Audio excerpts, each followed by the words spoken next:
Hai friends, balik lagi bersama Aditya Pratama.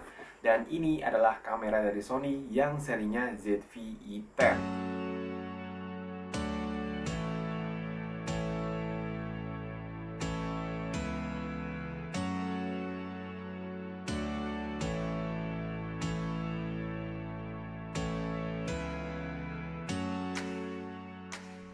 Waktu awal peluncuran Sony ZV-E10, gue kurang tertarik untuk membelinya. Tapi setelah saya lihat beberapa review dari kamera ini, kok rasanya kamera ini lebih worth it daripada mirrorless Sony yang lainnya. Bahkan dengan kasta tertingginya mirrorless Sony seperti A6600, A6400, saya lebih tertarik dengan Sony ZV-E10 ini. Di video ini gue akan lebih banyak cerita dibanding bahas specs-nya secara detail. Karena sudah banyak reviewer yang lebih kompeten dari gue yang sudah bahas kamera ini seperti Aztec Media, Mati Hapoya, yang sudah membahasnya secara detail. Disclaimer dulu bahwa di sini Sony nggak endorse gue ya untuk bahas kamera ini, tapi next jika mau support channel ini gue akan terima dengan senang hati. Nah, gue akan bahas poin-poin menarik dari kamera Sony ZV-E10 ini. Karena mungkin di antara kalian sudah ada yang tahu kalau kamera ini tuh laris banget di pasaran, sampai-sampai kamera ini goib. Kira-kira apa sih yang membuat kamera ini menjadi laku di pasaran? Nah, yang pertama, gue tuh suka dengan Sony ZV-E10 karena layarnya sudah mendukung vari angle. Dan ini cukup enak banget kalau kita mau framing dan juga lebih aman kalau gue perhatikan. Soalnya gue juga udah pernah pakai Sony A6400 dan gue agak takut pakai kameranya terutama pada saat mau flip layarnya ke atas. Kesannya tuh ringkih banget dengan mekanisme layar seperti itu. Dan di ZV-E10 ini gue salut banget dengan Sony karena bisa menghadirkan kamera dengan layar yang cukup ideal untuk segala aspek. Memang ya dari segi build quality Sony ZV-E10 ini tidak sebagus Sony A6400 karena basicnya si Sony ZV-E10 ini bodinya berbahan plastik. Untuk Sony A6400 jauh lebih bagus karena pakai aluminium yang cukup solid dan sudah weather seal. Sayangnya Sony mengorbankan build quality dari ZV-E10 ini demi memangkas harganya. Yang kedua, kamera ini tuh harganya relatif murah, dalam artian murah untuk spesifikasi yang diberikan. Harga awal Sony ZV-E10 ini adalah 11 juta kembali 1000. Bisa dibilang jauh lebih murah dibandingkan Sony A6400 dan A6600. Dengan harga segitu, Sony ZV-E10 ludes terjual di pasaran lokal maupun di luar. Dan untuk sekarang belinya harus PO juga. Barang goib identik dengan harga yang naik. Sony ZV-E10 pun jika stoknya ada pasti harganya sudah di markup besar-besaran oleh penjualnya. Harga secondnya aja bisa lebih tinggi dari harga beli barunya. Tapi jika kalian dapat harga second 9-10 juta untuk secondnya gue rasa sangat worth it banget. Yang ketiga, kamera ini sudah punya port yang sangat lengkap seperti headphone jack, kemudian microphone jack, HDMI, dan USB-C. Nah yang paling gue suka adalah hadirnya port USB-C di kamera ini. Artinya untuk transfer data dan untuk ngecasnya akan lebih baik dibandingkan dengan pakai USB versi sebelumnya. Yang keempat, sebuah upgrade besar juga diberikan kepada mikrofonnya. Di sini gue bandingin dengan Sony A6400 karena kalau gue bandingin dengan Sony ZV-1 mungkin kurang relevan aja.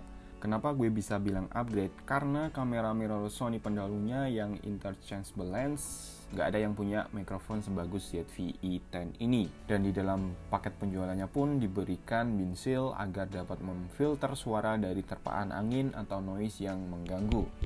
Yang kelima, gue akan bahas dari sisi fiturnya. Sony ZV-E10 secara fitur hampir mirip dengan Sony A6400.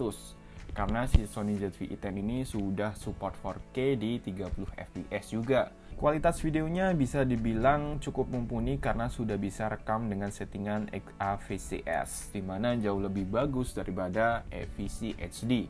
Mungkin beberapa user banyak yang bilang kalau color science dari Sony itu kurang bagus.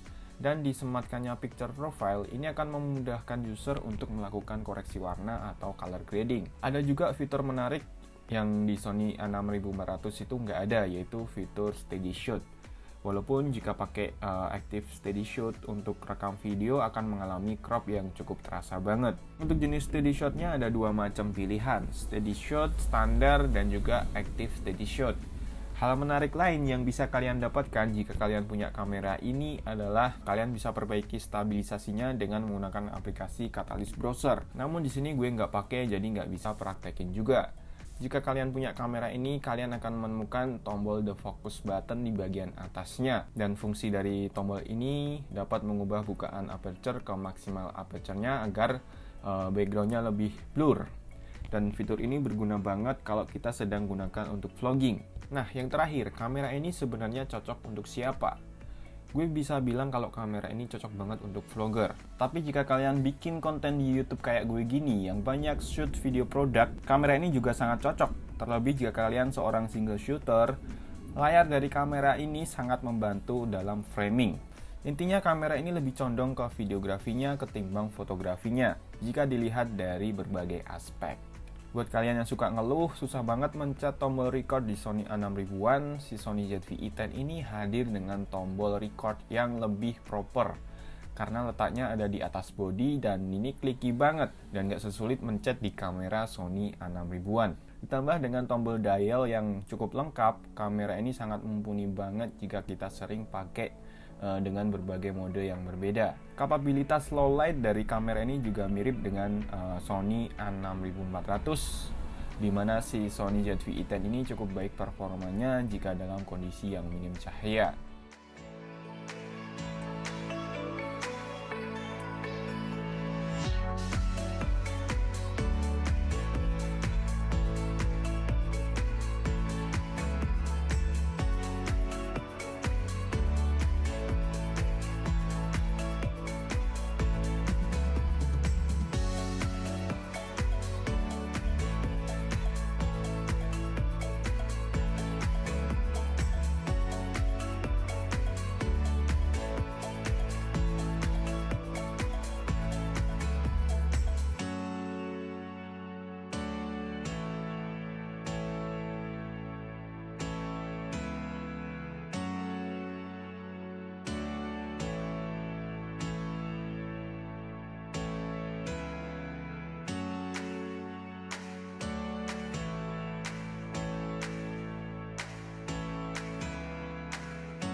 Nah, untuk soal autofocus, gue rasa ini nggak perlu dibahas lagi.